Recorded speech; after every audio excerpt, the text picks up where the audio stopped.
Há várias formas de financiamento de campanha: financiamento público exclusivo, financiamento privado com restrições, financiamento privado sem restrições.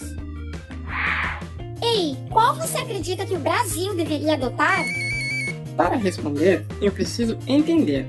E além do mais, a minha opinião tem algum valor nisso?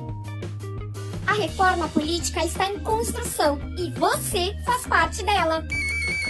Tá, então financiamento público exclusivo primeiro. Você que manda. Público exclusivo. Vamos começar entendendo o significado desta expressão. Público, recurso do fundo partidário. Fundo partidário, valores repassados mensalmente aos partidos políticos que têm origem em votações orçamentárias da União, multas, penalidades, doações e outros recursos financeiros que lhes foram atribuídos por lei.